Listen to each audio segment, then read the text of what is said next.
Donc moi, je suis une artiste visuelle et je travaille depuis maintenant 6 ans en collaboration avec différentes équipes de scientifiques en écologie végétale.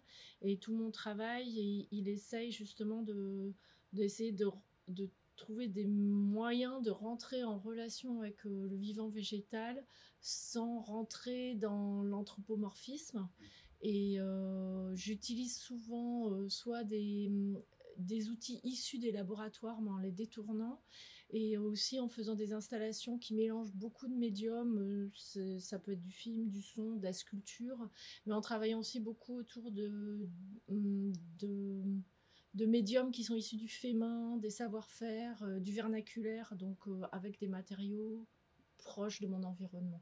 Donc j'essaye voilà, de faire un mix entre ce qu'on peut appeler l'arrêt science orienté en écologie végétale, mais aussi quelque chose qui est vraiment ancré dans une esthétique liée au FEMA. Voilà, pour faire court. Et moi, je suis artiste sonore.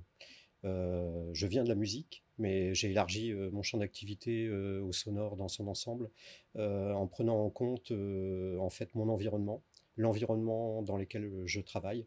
Et j'ai commencé à travailler un petit peu tout seul, et petit à petit, j'en suis venu, enfin même très rapidement, à travailler en collaboration afin de mélanger les savoirs, euh, travailler sur de l'imprégnation, de la porosité de savoir-faire, et aussi travailler avec les populations, dans le sens où j'ai besoin non seulement de cet aller-retour, mais aussi de faire comprendre, de donner une subjectivité au regard sur un environnement précis, à un endroit précis.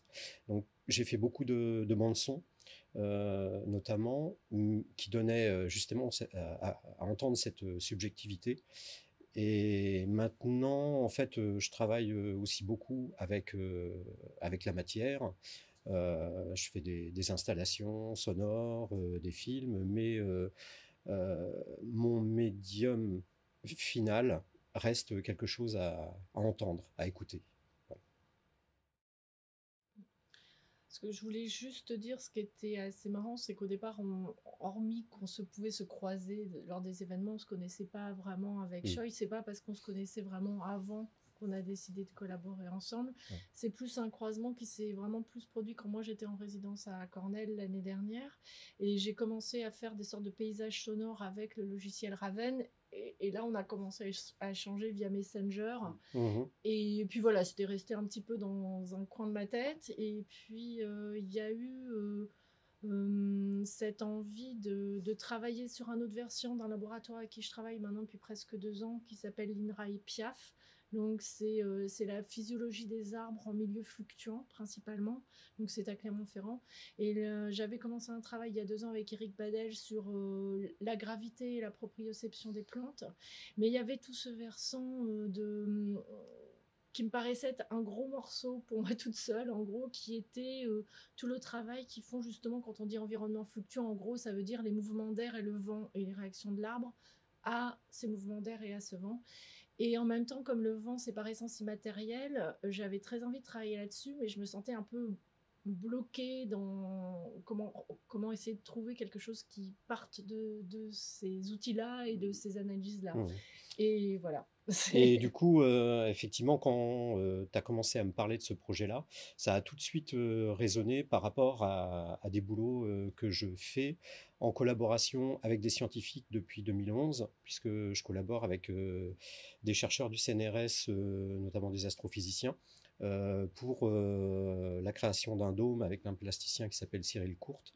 Et donc, les scientifiques de Paris-Meudon et de Nançay nous aident à faire évoluer et à interpréter les signaux électromagnétiques venant du cosmos, qu'ils reçoivent et qui travaillent de leur côté, pour nous en donner une lecture. Et là, le fait d'avoir une base de travail, un matériau qui est immatériel, ça prolongeait complètement ces réflexions et ces méthodologies de travail un peu particulières sur lesquelles j'étais.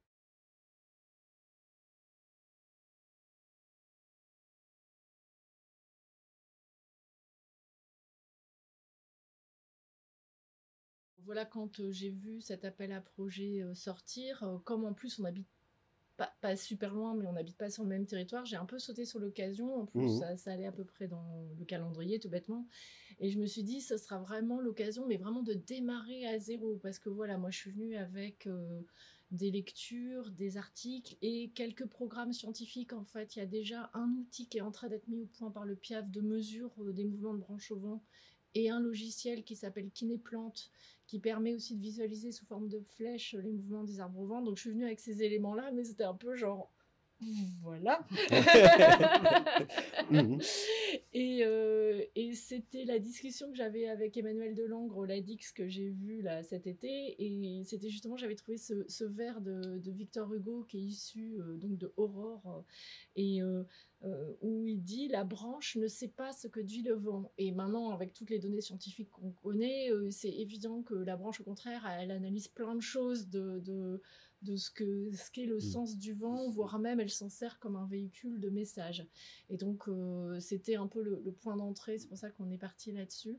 Et puis, évidemment, ça s'est affiné au bout des 3 jours, avec aussi un mot, je crois que moi j'ai retrouvé dans Manière d'être vivant de Baptiste Morisot, qui a été vraiment un livre phare pour moi cette année, qui est de la diplomatie interespèce et de trouver des traducteurs. Donc ça a été vraiment Mmh. notre mot-clé, je pense, pour commencer à travailler. Ouais. Parce qu'il a fallu effectivement formaliser des intuitions, des connaissances scientifiques Mm, et se dire, bon, ben, qu'en faire, comment montrer, quoi bâtir avec ça, mm, en fait. mm, mm. Et là, pendant 3 jours, bah, du coup, il a fallu nommer chacun des faits, des actes, pour, à partir de là, pouvoir commencer à travailler.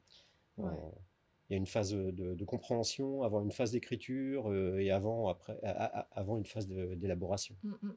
Parce que j'ai toujours à cœur, et je pense que ça on le partage Ouais. avec Choi, c'était de... Donc pas d'anthropomorphisation, et deux, pas Mm. être toujours dans l'adresse au vivant sans en attente de retour. C'est-à-dire comment essayer, tenter, en tout cas justement c'est là où je trouve que les arts peuvent nous donner des débuts de réponse, comment tenter d'instaurer une sorte de retour, c'est même pas vraiment un dialogue, mais en tout cas quelque chose qui puisse comme ça être de l'ordre d'un questionnement et peut-être d'un retour du vivant, quoi, en tout cas là du vivant végétal, parce que c'est ce qui m'intéresse. Et c'est toujours cette idée-là de physiologiquement on est extrêmement éloigné, donc utiliser les perceptions qu'on peut avoir en commun pour essayer d'émerger un nouveau type de dialogue. Mm.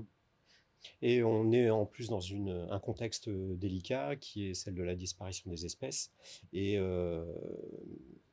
c'est un moment où il faut une profonde compréhension de l'environnement pour pouvoir en interpréter les besoins et maintenir quelque chose de durablement viable pour les uns et les autres. Mm -hmm. Donc, une idée d'instaurer un dialogue, ou en tout cas un début de communication, est un chantier intéressant. Enfin, Mm. pris. Et là, le vent, parce qu'on a fait, donc les premières étapes, ça a été vraiment le premier jour où on a fait beaucoup de schémas de justement comment faire circuler une Mmh. information de l'humain au végétal et inversement, qu'est-ce qui pouvait circuler de l'un à l'autre. Et donc le vent, c'est là où c'est un petit peu transformé, c'est-à-dire que c'est plutôt le mouvement de l'air. C'est toi qui as vraiment eu l'idée de que nous, par exemple, quand on parle, on fait bouger tout simplement, on envoie, nous, de l'air parce que voilà, l'arbre, lui, va se servir du vent pour envoyer des composés organiques. Il va aussi s'en servir pour envoyer de la poussière, il va aussi s'en servir voilà, pour faire circuler donc, tout un tas d'informations, voire du pollen. Mais nous, voilà, nous, on s'en sert pour envoyer du son. Mmh. Mmh. Voilà. C'est-à-dire, on se dit, oui, là, Mmh. il y a quelque chose. Mmh. On est tous les deux organismes à se servir de support de l'air pour envoyer des choses. Voilà. Voilà. En générant des expulsions d'air par des modulations, on déforme l'espace qui nous sépare du récepteur, et du coup, voilà, comment comment ces modulations peuvent être médium entre les deux, l'émetteur et le récepteur. Comment arriver à trouver un nouveau langage. Mm. Et puis aussi, à ce moment-là, c'est poser la question, c'est-à-dire que c'est aussi d'un individu à un individu. Donc c'est un être humain face à un arbre spécifique qui va être voilà, un sujet spécial. Et ça, c'était un peu compliqué à mettre en place, mais on pense, on est d'accord. Donc au PIAF, ils utilisent des peupliers parce que sont des arbres qui poussent vite et aussi parce que c'est en fait c'est le seul arbre au niveau du végétal qui a été dont le génome a été entièrement séquencé en 2007. Donc on dispose pas non plus de beaucoup d'outils chez les scientifiques qui sont voilà aussi complets que pour le peuplier. Et donc je pense qu'on va se servir d'un peuplier parce qu'en plus ce sont des arbres là qui sont développés en laboratoire, donc ont aussi l'habitude de culture intérieure. Parce que là, on est parti, même s'il peut y avoir des extensions à l'extérieur, on est parti sur un projet qui va se situer à l'intérieur.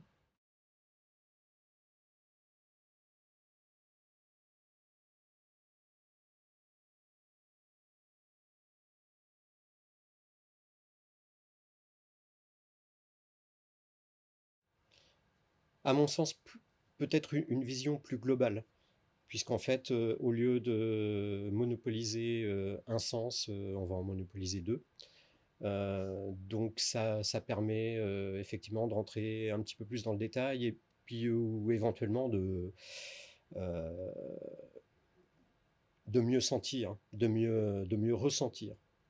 Là, effectivement, il y a quand même non seulement le visuel et le sonore, mais il y a aussi tactilement, je pense, ne serait-ce que par le positionnement, visualiser les différentes structures, les différentes matières qui peuvent composer la scénographie aussi, même sans les toucher, faire ressentir un petit peu les les différentes textures qui peuvent composer cet environnement-là. Euh, Au niveau du sonore, effectivement, on va pousser les recherches pour partir du naturel et puis utiliser aussi les moyens techniques, le code, pour générer aussi ce, cette nouvelle forme de transmission de La messages. réponse. Ouais. La réponse. Mais moi, je vois aussi que le son, moi, quand je peux l'utiliser aussi dans des installations, ça permet une attention différente. Je crois que ça sollicite aussi des parties du cerveau un peu différentes. Et je pense que culturellement, comme tu le disais, ça fait appel à d'autres ressources de l'intelligence. Et moi, je vois que, en tout cas en termes de capacité d'attention, je sais pas si c'est l'effet écran maintenant ou n'importe quoi. En tout cas, je vois bien que les installations que je fais peuvent être des installations lentes au niveau de l'appréhension et que le son aide à ça. C'est-à-dire que capter les gens par un son et décoder le son, il y a tout un stade qui permet je trouve, moi, en voyant les spectateurs ou les participants, avoir une capacité d'attention augmentée. Et je trouve que c'est vraiment intéressant et peut-être, comme tu disais, ça touche aussi quelque chose tout à coup de très sensible. C'est un peu comme les odeurs. Comme ça capte des capacités qu'on a qui nous voilà, enfin, c'est plus sensuel, quoi, je trouve. Donc, je pense que c'est utile, justement, pour reparler de ce dialogue. Il faut cette forme de sensualité et d'approche, d'oublier de mettre un petit peu de côté, tout en utilisant la science, de pouvoir se rapprocher de cette forme-là pour, voilà, pour repenser que c'est vivant. C'est toujours la même question basique, en fait.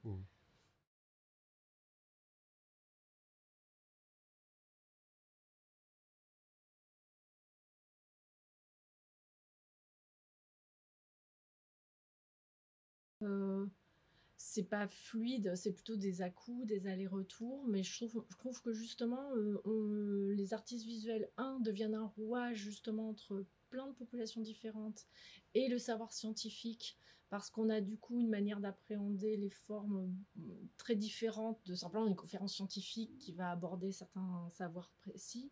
Et deux, dans les laboratoires, oui, clairement, parce que nous, on a fait des articles en commun avec des scientifiques, il y a même des sortes de formes de sortes de petits modes d'emploi qui émergent, de comment, de comportements communs, de bons comportements, on va dire, pour essayer justement que ça produise des choses. Mais comme n'importe quelle recette, ça peut tomber à plat. Après, c'est là pour le coup, c'est vraiment une histoire d'humain à humain et d'énergie, de comment ça se passe. Mais ouais, j'ai l'impression que ça, c'est plus qu'une formule, que ça fait émerger de nouvelles méthodologies de travail et un peu de souplesse aussi, quelque chose d'un peu plus rond.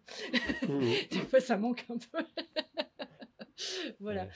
Et en tout cas, dans ce va-et-vient permanent entre voilà, une audience, quelle qu'elle soit, et les scientifiques, j'aurais du mal à revenir à quelque chose de plus classique dans la forme. Justement, cette triangulation, je la trouve vraiment super excitante pour la curiosité de tout le monde, quoi. Et stimulante aussi Ouais. dans ce travail de recherche, puisqu'en fait, c'est pas forcément voulu au départ, mais on se trouve à être dans un positionnement de recherche et d'expérimentation. Et ça engendre chez les gens avec qui on collabore, enfin les scientifiques, à tendre vers non pas une vulgarisation, mais expliquer encore de façon un peu plus claire leurs recherches pour tendre vers une voie plus poétique des chiffres et des données. Euh, En fait, décoller de ce qui est très très très très concret et matérialiste pour générer quelque chose de plus, sinon philosophique, mais en tout cas quelque chose qui a plus rapport au sens. Parce que on a une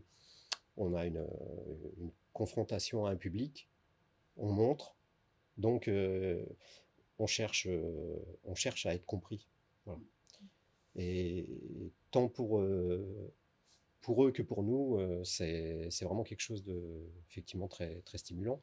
On repense notre mode de fonctionnement et, à mon avis, on l'améliore, on va vachement plus loin. C'est un recul qu'on n'avait pas avant, en fait.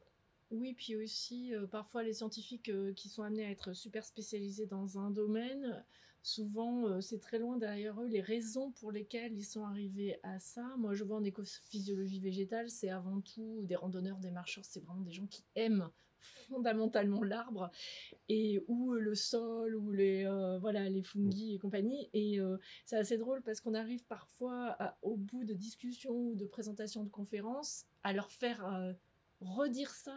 Peut-être qu'à force de passer de se déconnecter de son premier amour en fait et de passer plus dans l'étude, ils se sont complètement séparés de cette chose-là. Et là, de le remettre, moi je me rappelle de discussions assez marrantes avec Mathias Rillick à Berlin. On lui a quand même fait dire à la fin qu'il aimait le moisi sur le pain, qu'il avait une forme d'empathie parce qu'il trouvait ça assez chouette finalement.